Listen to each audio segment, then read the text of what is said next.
Hello, and how are you?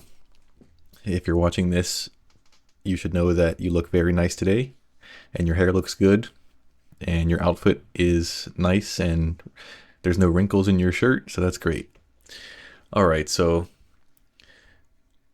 this is just a little list I made for potential ideas, mechanics, abilities, whatever you want to call it, that could be implemented into Overwatch heroes in the future. Specifically, I had made this list for support heroes because I'm a support player myself. Excuse me. But after going through the list and seeing some of the abilities, some of them could be tank abilities or even DPS abilities. But I would definitely like to see some of these types of mechanics eventually in Overwatch. I don't think anyone that has anything to do with character creation or hero kits on Overwatch will ever see this video. But if they do, and a similar idea to these ends up being in the game, I expect a nice fat royalty check every month for my genius ideas. Oh, let me see if I can zoom in, by the way, on my beautiful artwork here so you guys can see it. All right, lovely. So the reason I was doing this is because I was hoping that Wuyang would have some new mechanic or thing that he did that wasn't already in the game. And his kit's not bad, in my opinion, but it's just he has, heal boosting, which Ana has. He has his own boop, which is, similar to Lucio or Brig. And then his primary healing is like a blend of Mercy and Zenyatta's healing. So, which is fine, but I would have preferred to have something new. Some people might argue that they don't have to reinvent the wheel every time they make a new hero, but I disagree. I think they should reinvent the wheel. All right, so some of this stuff is in the game already in some form. Maybe some other hero has a similar ability, or there's maybe even mechanics from Stadium that have some of these. But some of these are also new. Some of them I've stolen from other games, and I think they might fit well into Overwatch. But let's just go through them because I don't remember all of them. I think I have 29 different abilities, so I'll try not to make this video any longer than it needs to be. Alright, so starting with number 1 is attack speed / fire rate buff for allies, or a debuff for enemies. This one is pretty self-explanatory. You would make your teammates attack faster and enemies attack slower. Kiriko has this in as a part of her ultimate, because Kiriko's ultimate provides like a complete haste for everyone on your team that's in the ultimate. But of course it doesn't affect enemy abilities, it's just for your team. So this could be like just a standard cooldown rather than tied to an ultimate. Number 2 is a max health debuff. So just as an example, I used Roadhog, so you could temporarily reduce Roadhog's max HP from 750 to 240, which if I did the math right is a 60% reduction. I think I said, what did I say? 750 to 450 is what I meant. If I said something different, I think I did. So he could not be healed beyond 450 until the debuff expired. So I could see this working as a sort of function, as a reworked function of Ana's grenade. So instead of Ana having 100% anti-heal, same as Junker Queen too when she ults, it could be this version, or it could just be a new ability that coexisted with, keeping Ana's anti-heal the same. So I think that one is pretty self-explanatory as well. Number 3, another simple one, grant bullet or attack lifesteal to your allies. The buffed ally is healed for a portion of the damage they deal. This mechanic exists. I think Malga has this. Junker Queen has this. I think Hazard has this when he blocks or something. I'm not entirely sure. I don't play Hazard, but I think I'm correct. And then of course there are items in Stadium that can provide some weapon lifesteal and ability lifesteal. So another simple one. Number 4 is create a portal on a wall or a piece of cover, basically a solid wall. You could create an opening to allow your allies to pass through so they could walk through and or allow their bullets and projectiles to pass through. So you could create a temporary opening in case I could create like another angle to fight the enemy with. Number 5, the reflect status effect. So let me see, this one is complicated. I'm reading it myself. It's not too complicated. Select one ally and one enemy to have the reflect status applied to them. A portion of any damage dealt by the reflected enemy is dealt back to them.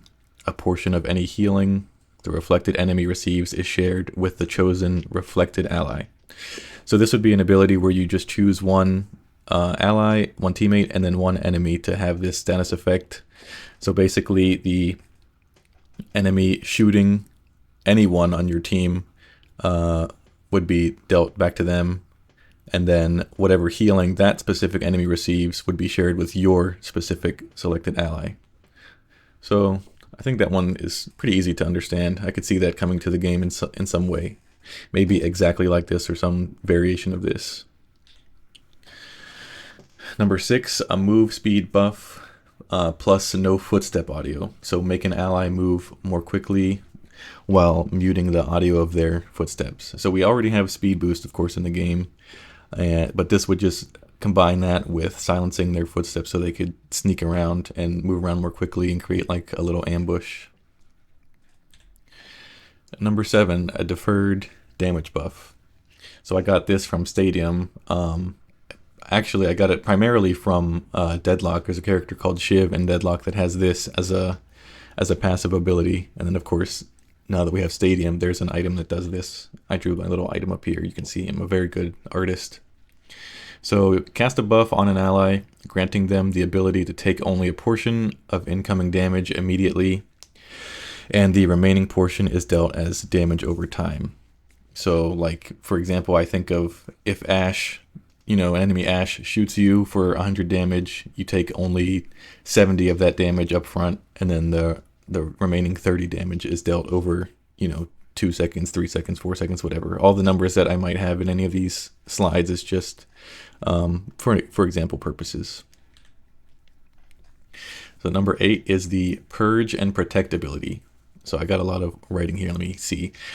Strip an ally of any debuffs or negative status effects they are currently suffering and apply them to yourself. Protect them afterwards for a short duration with a barrier that absorbs further enemy CC or negative effects, CC of course being crowd control, and applies them to yourself.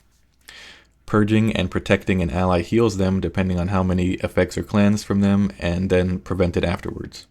Absorbing negative effects onto yourself grants you ult charge and a stacking damage reduction buff. So this one is kind of like if you imagine Suzu, but instead of just being a cleanse, you would actually cleanse your ally, but then you have to take the whatever effect that you cleansed onto yourself and suffer that. And then that's why at the end I've given you a damage reduction buff, because you might be taking a lot of negative status effects onto yourself. There aren't a ton of negative status effects in Overwatch currently, which is why in this list I've made more, so something like this would make a little bit more sense. And then so you would be shielded. As I was reading through this, I was thinking, so you would shield your ally, and then let's say they get Roadhog hooked while they're still shielded, so that would just make you get hooked instead. So it could be a little wonky just envisioning it in my head, but whatever, that's for the devs to figure out, not me. I'm just the idea guy. Okay, number 9 is the Petrify status effect. Immobilize an enemy. Petrified enemies cannot take any action, move, be healed, be damaged, or be affected by any further crowd control effects until the petrification status expires. This is kind of like a standard, if you would play like an RPG game or something, you would be turned to stone and you'd be petrified. So this is the Overwatch version of that. Pretty simple, I think. Number 10 is the Gigantic Status buff. So affect an ally with the Gigantic effect. A giant ally has an increased hitbox / character model, and they gain damage reduction. Using any damage mitigation ability will cancel the effect. All other actions that aren't damage mitigation can be used as normal and will not cancel the effect. So obviously, you could think of putting this on your tank. Your tank is already, the biggest hitbox character, but this would make them even bigger. But for example, if you put this on Orisa and she tried to use her Fortify, she couldn't be giant and be fortified at the same time to have like stacking damage reduction. She could only have one or the other. But of course, you couldn't only use it on a tank. You could use it on any hero. So you could use it on someone like Cassidy, but then if he used his combat role, which is like a damage mitigation for him, that would cancel it. Okay, number 11, the Radiant Status effect. Target an ally and grant them Radiance. A Radiant player deals damage over time to an enemy in line of sight. Enemies closer to the Radiant player receive more damage, while enemies farther away receive less. So this is kind of like a variation of Ramatra's ultimate, where if you stand in his ultimate and it's AoE, you take damage. But this version would be like a global map-wide damage. As long as you were in LOS of the player, you would be taking damage. And then it's distance based as well, so the closer you are, the more damage over time you take, or the higher the amount is. I like this one. I actually like this idea quite a lot, if I do say so myself.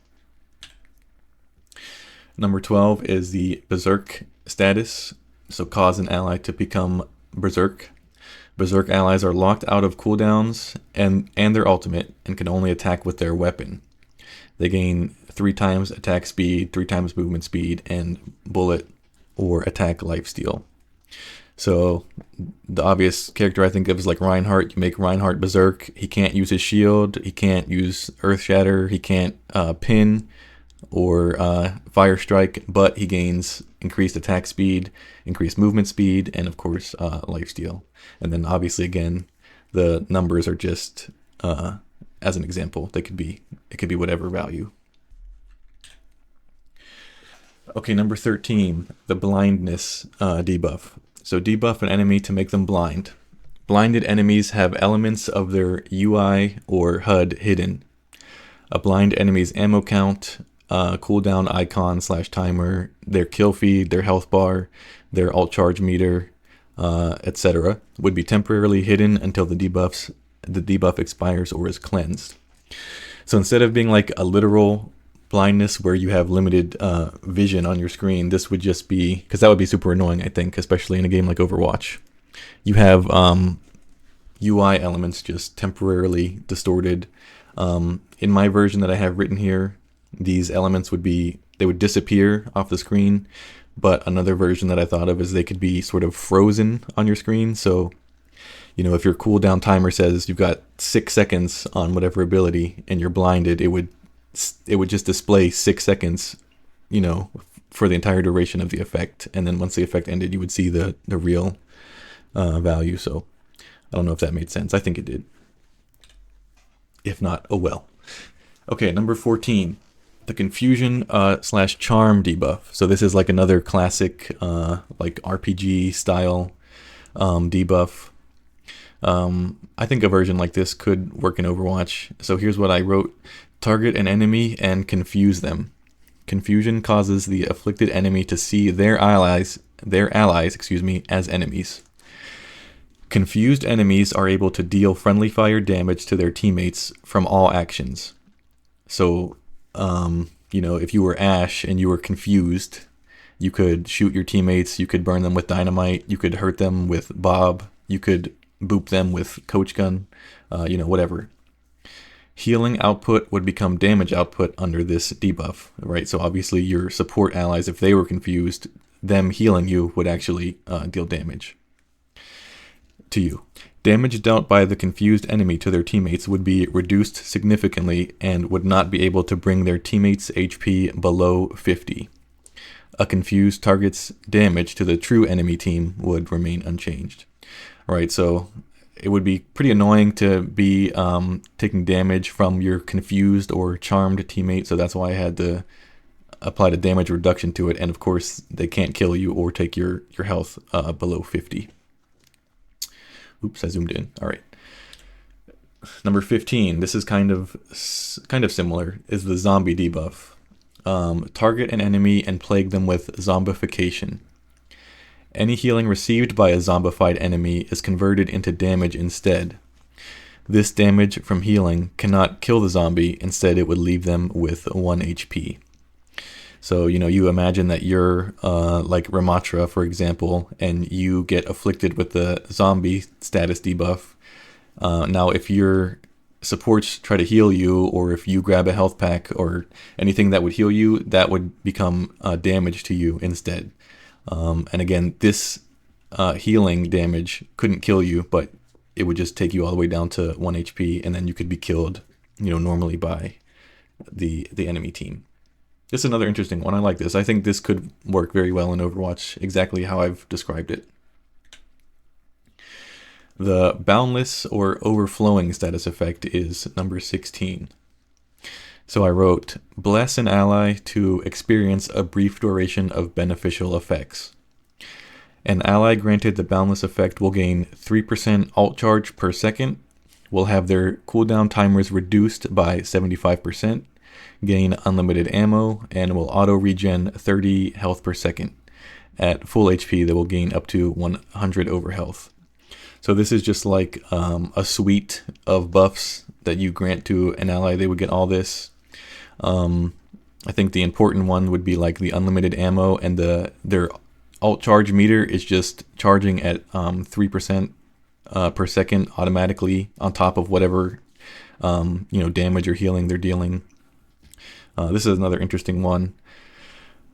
There could be some other type of buff for characters that don't use ammo, like Hanzo or Moira or Brig, but I don't know what it would be. Something else. Okay, moving on. Number 17. This is one that I'm surprised isn't in the game already, and then I think the one I have after this. Donating alt charge. So sacrifice a selected amount of alt charge to provide it to an ally up to 30%. Overwatch came out in 2016, and it's almost 10 years old, and we don't have a mechanic like this. I would think this would be pretty simple to have. So maybe the support character that had something like this wouldn't actually have their own ultimate, but this would kind of be their ultimate ability, is giving out alt charge or something. I don't know. Okay, this is a similar thing. 18 is donate HP, and I have like 2 different versions of it. Augment an ally by granting them a portion of your max HP up to 150. Alternatively, sacrifice a portion of your current HP to heal an ally. So you could do like one or the other. You could remove a certain amount of maximum health from your health bar and give it to, your tank or your support or whatever. Or you could keep all your max health and then just basically damage yourself to heal someone else. I think it's pretty self-explanatory. Okay, this is one that I like. Number 19, the Hypnotized or Transfixed status effect. This one is a little more complicated. So you mesmerize an enemy to force them to succumb to a potent debuff. A hypnotized enemy is forced to look at the ability caster. Their camera cannot be turned in any direction for the duration of the effect, and their movement is limited to forward and backward only. They can't move left or right. So this is, exactly as it sounds. If you were affected by hypnotism, you would have to keep your camera focused on, the enemy that casted the ability, and you could still attack and use your abilities, but you can't turn your camera, and you can't move. You can't press A or D to move. You can only use W or S. So the ability caster is rooted in place. but can still perform other actions. The ability can be interrupted by crowd control, or the enemy target can be cleansed. So like they could be Suzu'd or Zarya bubbled or life gripped, and that would save them from their hypnotism. Okay, number 20 is what I call the Moratorum status effect, and basically I stole the, if you've ever played Kingdom Hearts, there's a spell in Kingdom Hearts called Stop, and that's exactly what this is, but calling it Stop sounds kind of not as interesting, so I use the word Moratorium. Sounds cooler, sounds fancy. So, suspend an enemy in a state of stasis. Immobilize an enemy. Any healing and damage they receive is not dealt immediately, but is stored up as 2 separate charges to be applied once the status effect has ended. The afflicted enemy will see on screen the amount of damage and healing that they will take once the debuff has expired. So basically, like I mentioned in Kingdom Hearts, when you stop an enemy, they're in like suspended animation, and you can still attack them or whatever, but they don't take that damage when you're dealing it. It's when they unfreeze, then they start taking damage. You can see their health bar go down, and they'll start entering like the staggered animations from the damage that they took while they were stopped. So this is kind of the exact same thing that I'm imagining. The healing they receive while immobilized is reduced by 20%, and the damage they receive is reduced by 50%. So while they're frozen, any damage values they take are just cut in half, and then any healing is reduced by 20%. And then, of course, in the previous paragraph, they would see like 2 separate bars. So one would be like a damage indicator, what they'll take when they're unfrozen, and then one is like a healing indicator to see. So your teammates would have to try to out-damage whatever healing they would be, receiving once the effect ended. Hopefully that all made sense. If it didn't, oh well, just read it again. Number 21 is the Pygmy status effect. So this is the opposite of the giant. This is the miniature version. Shrink an ally. A Pygmy ally has their hitbox and character model reduced, and their max HP reduced as well. Any shield or armor health is removed, leaving only standard health. So like if you shrunk your Reinhardt, for example, his health bar would become only white health. He wouldn't have any armor health in this Pygmy mode. They gain increased movement speed, jump height, and attack speed, but deal reduced damage. Healing dealt to a Pygmy ally is increased and grants bonus alt charge to whoever's healing them. And then enemy damage dealt to a Pygmy target grants bonus alt charge for whoever's hitting them, because they're smaller and harder to hit and they're moving faster. I think that makes sense. I had thought to draw a little like icons, like little artwork for what these debuffs or buffs would look like when they were, being applied, but I'm not that good. So this is what you got. You got my lovely little slides here with the color coded text. Okay, Infiltrator status effect number 22. This one is kind of complicated.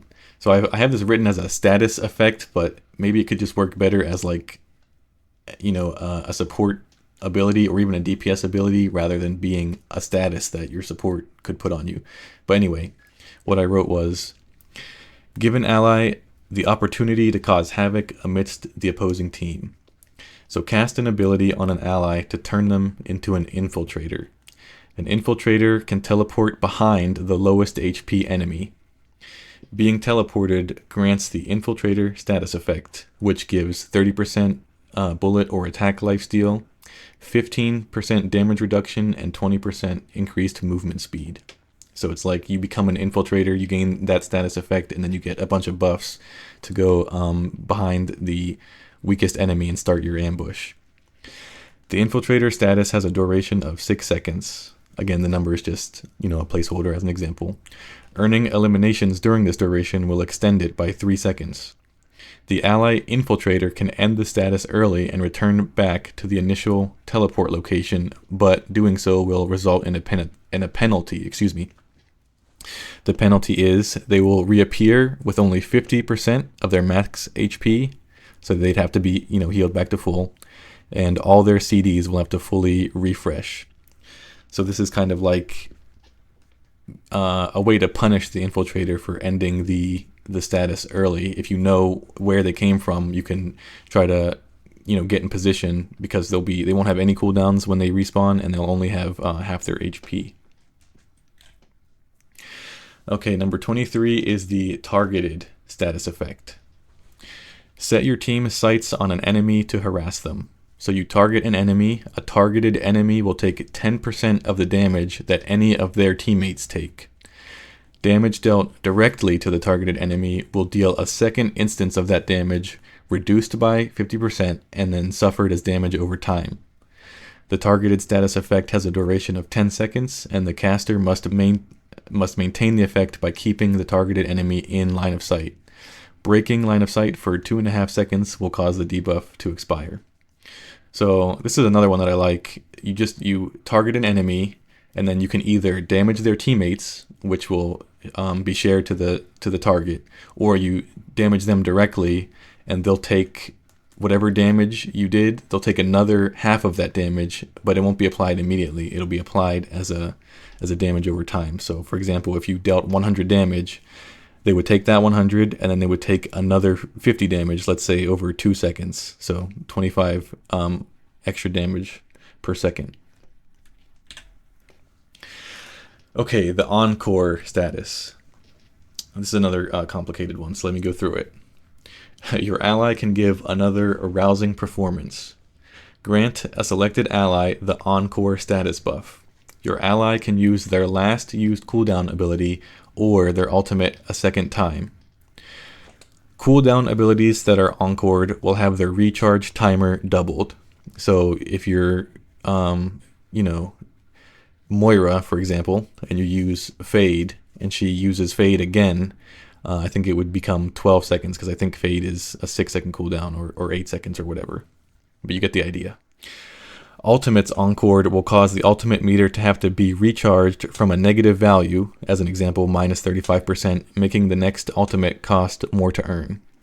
So if you wanted, for example, your Reinhardt to use his Shatter twice, he would use his first Shatter, then he would encore his second Shatter, but then after the second one, his ult charge, instead of being 0%, would be minus 35%, and he'd have to clear that minus 35% just to get back to 0, and then go from 0 to 100. So encoring an ability or ult will trigger either 25 or 50 health per second regen respectively. So if you do a cooldown, just a standard cooldown, that triggers 25 health per second regen, and then the ultimate would trigger double that, so 50. For 10 seconds for the user and any allies within 30 meters of the user. This HP regen cannot be prevented unless the target was already under the effect of anti-healing. Any player, so like Ana's anti-healing, not like the DPS passive. Any player under the effect of anti-healing once the regen begins will start this HP regen once the anti-healing effect has expired. So kind of wordy, but basically encoring would trigger health regen for whoever was the status holder, and then any teammates that were in a 30-meter range of them. So the healing would be like being applied underneath anti-healing, and then once the anti-healing wore off, you would keep this regen effect. All right, so number 25, the Avarest status effect. So cast Avarest on yourself to increase your max HP by 100, but take 20% increased damage from all enemies. The ult charge generated by the enemies dealing this damage, by dealing this increased damage to you, is granted to you also. So basically, you debuff yourself to take more damage, and also you get more health because you're taking more damage. And the extra damage that extra damage means more ult charge for the enemy, but you're also you're sharing that ult charge with them. You're not splitting it, you're sharing it. So if they earn 20% ult charge from damaging you with this this debuff, you also get 25 or 20 or whatever I said.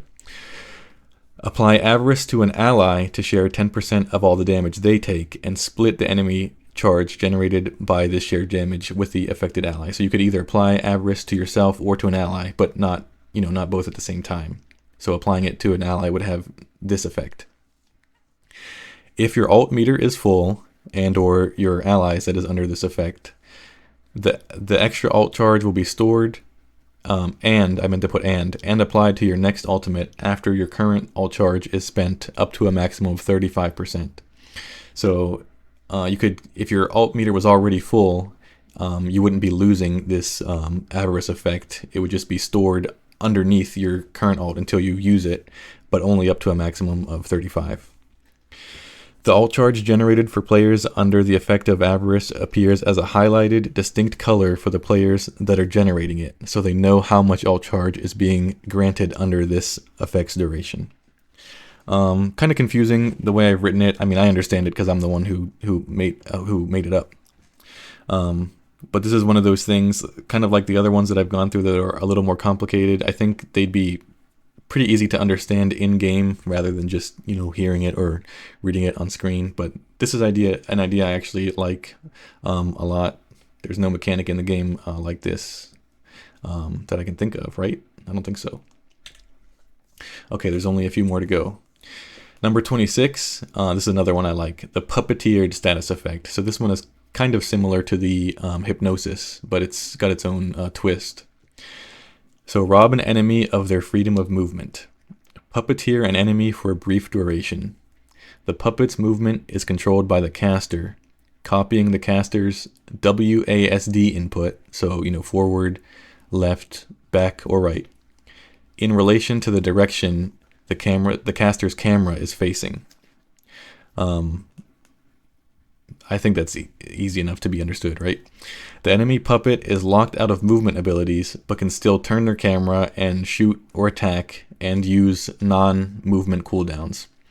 So for example, if you made Reinhardt your puppet, he wouldn't be able to pin away because that's considered a movement ability, but he would still be able to swing his hammer, he'd still be able to hold up his shield, he'd still be able to fire strike, and he'd still be able to use his ultimate. So the caster can be interrupted by taking a set amount of damage, for example 150. If the caster took 150 damage, the effect would end, or by being affected by certain crowd control abilities. So for example, Chain Hook, Earth Shatter, Sleep Dart, when Brig is rallying when she shield bash and stuns, Maze Freeze ultimate, Orisa Spear. So any crowd control ability that's like a hard, stun, like Doomfist punch. So not something like Lucio Boob, because that doesn't lock you out of, it doesn't full stun you. The puppet can be rescued by certain abilities. So Life Grip would save the puppet, Zarya Bubble would save the puppet, and Suzu.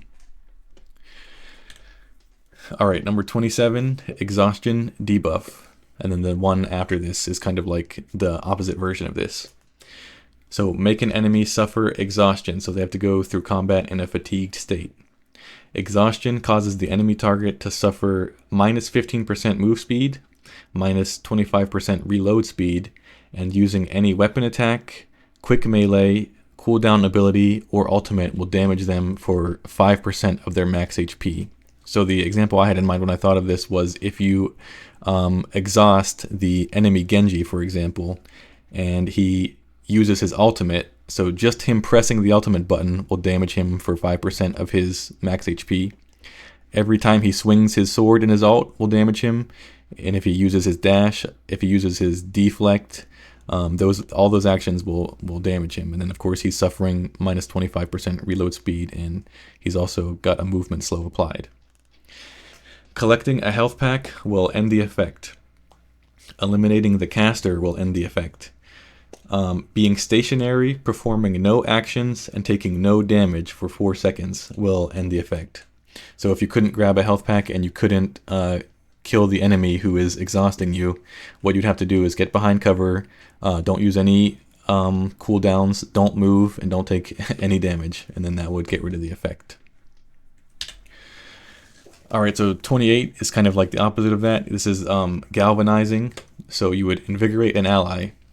Allies that are galvanized are healed for 15% of their max HP whenever they, whenever they use a cooldown ability or their ultimate, and from dealing damage to any enemy within 20 meters range.